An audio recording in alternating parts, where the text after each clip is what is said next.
Hello student, welcome to you in online classes. आज class 9 के लिए हिस्ट्री में जो टॉपिक होगा, रिलेशन 1 का टॉपिक राष्ट्रीय सभा एवं उसके कार्य। राष्ट्रीय सभा पे हम चर्चा करेंगे। जनसाधारण अर्थात तृतीय स्टेट के द्वारा टेनिस कोर्ट में जो शपथ हुई थी, टेनिस कोर्ट के शपथ से भयभीत होकर फ्रांस का राजा लुई 16वां तीनों सदनों की बैठक 27 जून 1789 में तीनों सदनों की संयुक्त बैठक बुलाया। संयुक्त बैठक बुलाने के लिए आदेश दिया। राष्ट्रीय सभा में दो दलों का जिक्र है।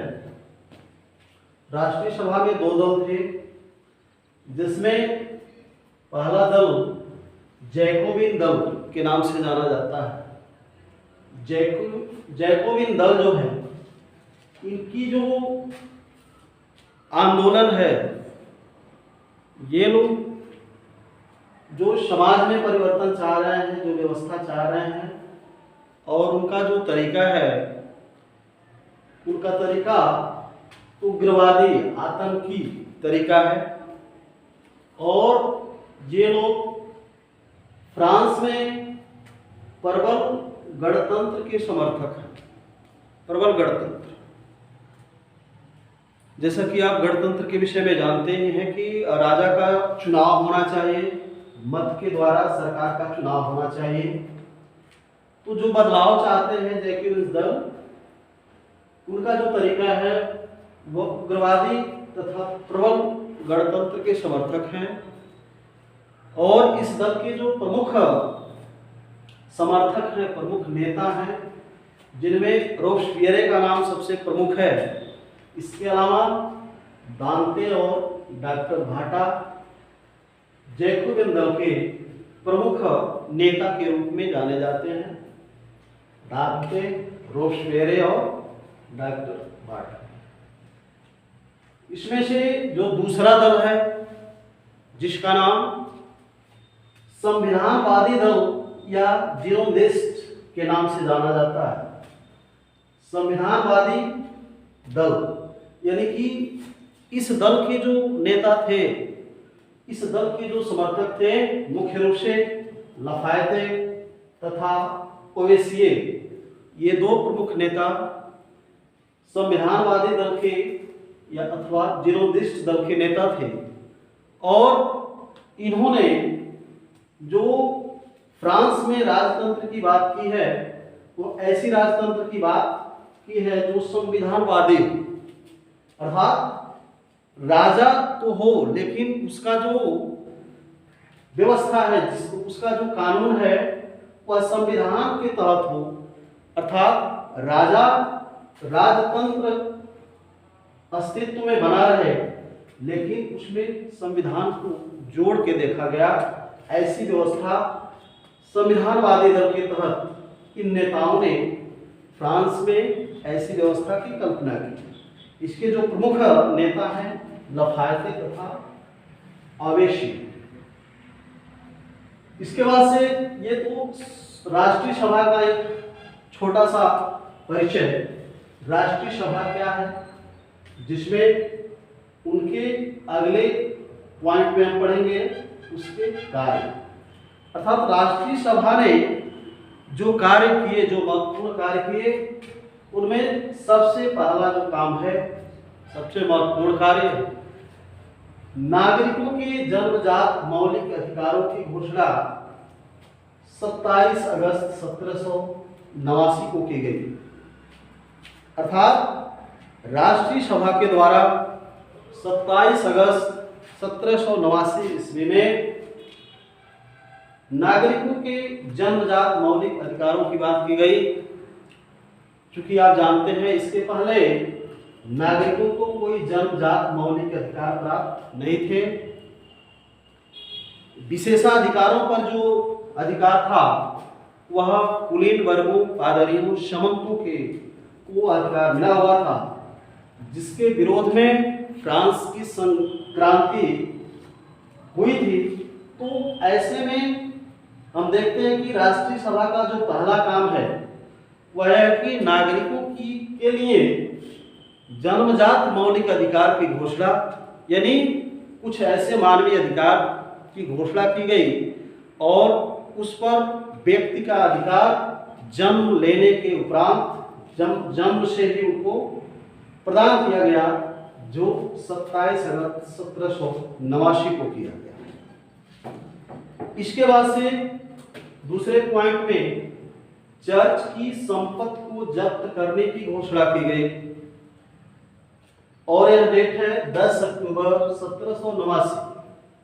1789 में 10 अक्टूबर 1789 को चर्च की संपत्ति को जब्त करने की घोषणा की गई, क्योंकि आप जानते हैं कि राष्ट्रीय सभा ने देश को आर्थिक संकट से दूर करने के लिए चर्च के अधीन जो भी संपत्ति था, चर्च के अधिकार में जो भी संपत्ति था, उसको जब्त करने का काम किया, एक रूल बनाकर 10 अक्टूबर 1789 को।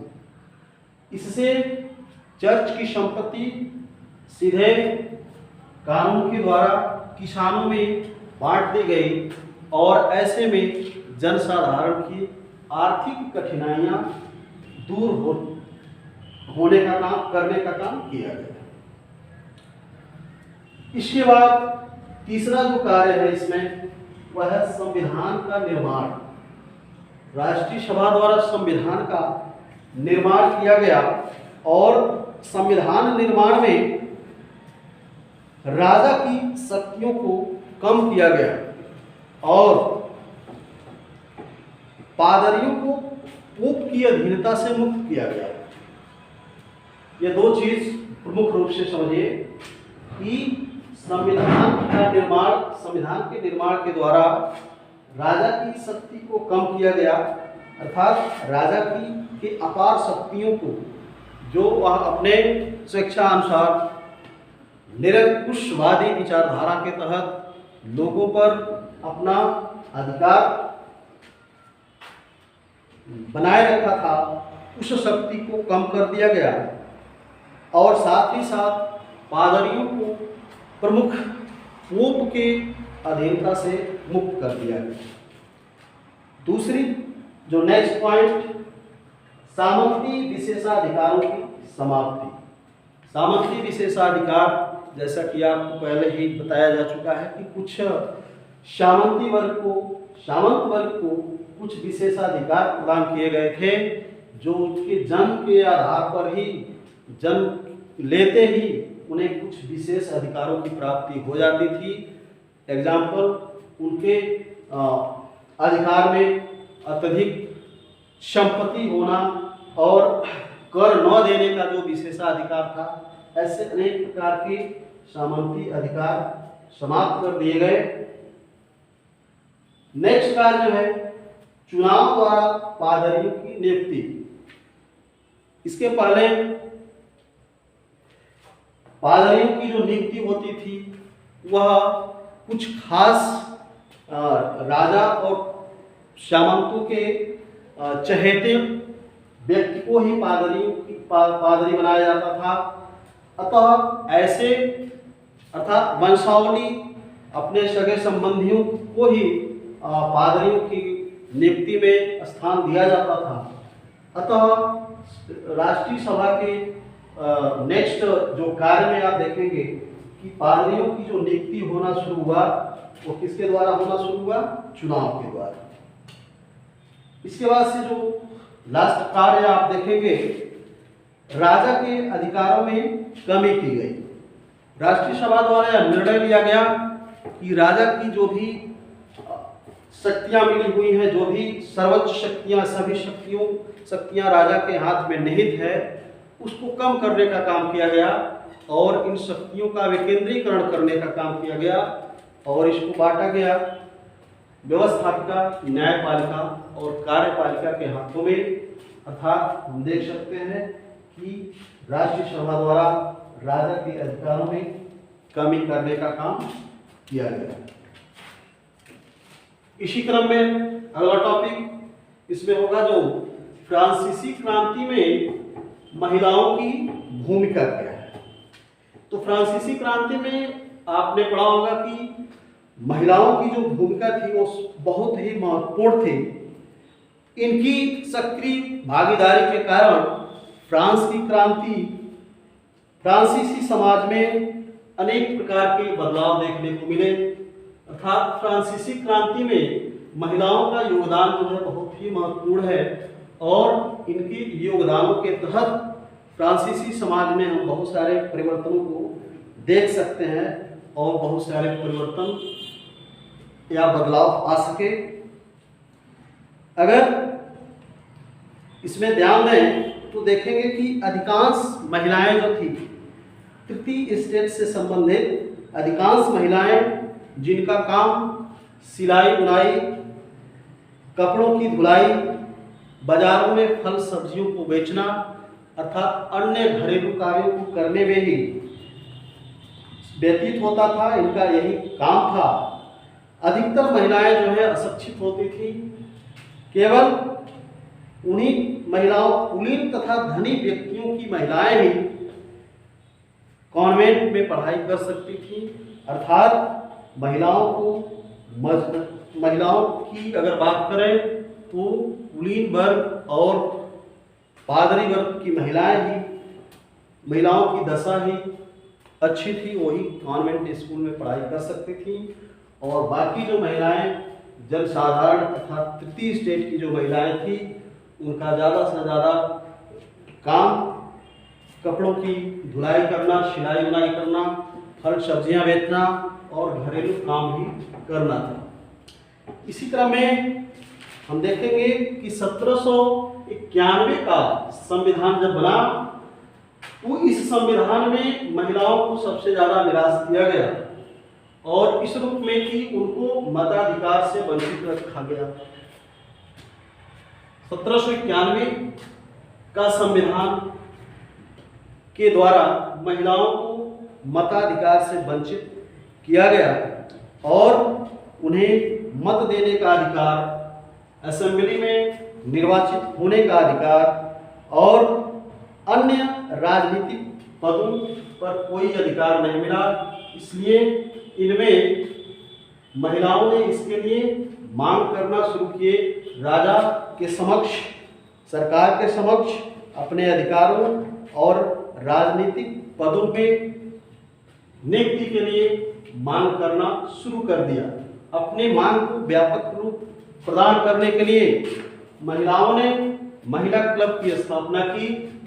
महिला क्लब जो उस समय लगभग महिला क्लबों की संख्या 60 के से ऊपर थी, लगभग 60 महिला क्लबों का अस्तित्व देखने को मिलता है और उन सभी महिला क्लबों में सबसे जो प्रमुख महिला क्लब था, प्रसिद्ध क्लब था, जिसका नाम था the society of revolutionary and Republican women. ये जो क्लब है जिसका नाम the society of revolutionary and Republican women, यह उस समय के महिला क्लबों में सबसे प्रसिद्ध क्लब था। इसके अलावा इसके साथ ही महिलाओं ने अनेक प्रकार के समाचार पत्रों के माध्यम से भी अपने अधिकारों की मांग की और क्रांतिकारी भूमिका निभाने का काम किया। क्रांतिकारी महिलाओं में अगर हम बात करें तो एक सबसे प्रसिद्ध जो महिला है क्रांतिकारी महिला ओलंप द गूज, जिसका नाम है ओलंप द गूज। इन्होंने 1791 में संविधान द्वारा घोषित जो घोषणा पत्र था उसमें पुरुष एवं नागरिक अधिकार की बात की गई। उसमें इन्होंने ओलंप द गूज ने इसका विरोध किया, पुरुष एवं नागरिक अधिकार कानून का विरोध किया और उसके स्थान पर इन्होंने एक घोषणा पत्र तैयार किया जिसका नाम महिला एवं नागरिक अधिकार घोषणा पत्र रखा गया। अर्थात ओलंपिक जो 1791 में संविधान में महिलाओं के लिए पुरुष एवं नागरिक अधिकार की घोषणा पत्र के स्थान पर उन्होंने अपना एक घोषणा पत्र तैयार किया जिसको उन्होंने महिला एवं नागरिक अधिकार घोषणा पत्र के नाम से जानते हैं। इस घोषणा पत्र के द्वारा इन्होंने नेशनल असेंबली तथा महारानी से यह मांग की कि इस घोषणा पत्र पर कार्रवाई की जाए, लेकिन 1793 ईस्वी में जैकोबिन्स की आपने चर्चा किया, जैकोबिन्स सरकार ने जबरदस्ती महिला क्लबों को बंद करा दिया गया और बाद में उनकी आलोचना भी हुई। नेशनल कन्वेंस द्वारा इन पर मुकदमे चलाए गए, ओलंपिक पर मुकदमे चलाए गए और उनको फांसी की सजा दी गई। इसके बाद एक टॉपिक आता है जिसका जिक्र हम करेंगे, वर्साय पर आक्रमण। यह वर्साय का महल जो राजा का महल है, इस पर स्त्रियों ने, फ्रांस की जो महिला है, उन्होंने अपने विभिन्न मांगों को लेकर के एक जुलूस लेकर के वर्साय के महल पर प्रस्थान की और भीड़ ने आक्रोशित होकर, महिलाओं की काया भीड़ जो है आक्रोशित होकर महल के दरवाजे को तोड़ दिया। महल में महारानी भयभीत होकर राजा के कमरे में भागकर चली गई। इसके बाद राजा अपने परिवार के साथ उन आक्रमणकारी महिलाओं के सम्मुख उपस्थित हुआ और उसने उसके आजीविका के संकट को शीघ्र दूर करने के लिए उन्हें भरोसा दिया है। अर्थात राजा ने उन महिला आक्रमणकारियों को, उन महिला आंदोलनकारियों को ये भरोसा दिलाया कि वह जो है उसकी आजीविका के संकट को शीघ्र दूर कर देगा। इस भरोसे के बल पे और सपरिवार पेरिस जाना स्वीकार कर लिया। इस तरह से यह घटना जो है फ्रांस के इतिहास में एक राजतंत्र के समर्थकों के अनुसार अगर देखें तो इसको हम राजतंत्र के समर्थक इसे चुड़ैलों का धावा के नाम से जानते हैं, वर्साय के आक्रमण को, और गणतंत्र के जो समर्थक थे, राजतंत्र के विरोधी जो थे, उनके अनुसार जो है यह परियों के धावा के नाम से इस आक्रमण को जाना जाता है। इस प्रकार जो है वर्साय के महल पर जो महिलाओं का आक्रमण हुआ उसमें राजा उनके कुछ मांगों को स्वीकार किया, उसको आश्वासन दिया। और अगर समर्थकों की बात करें तो राजतंत्र के समर्थक इस आक्रमण को चुड़ैलों का दावा और गणतंत्र के समर्थक या राजतंत्र के विरोधियों के अनुसार यह परियों का धावा के नाम से प्रसिद्ध है। आज के वीडियो में सिर्फ इतना ही। आगे के वीडियो में नेपोलियन बोनापार्ट के योगदान के विषय में चर्चा की जाएगी। Thank you.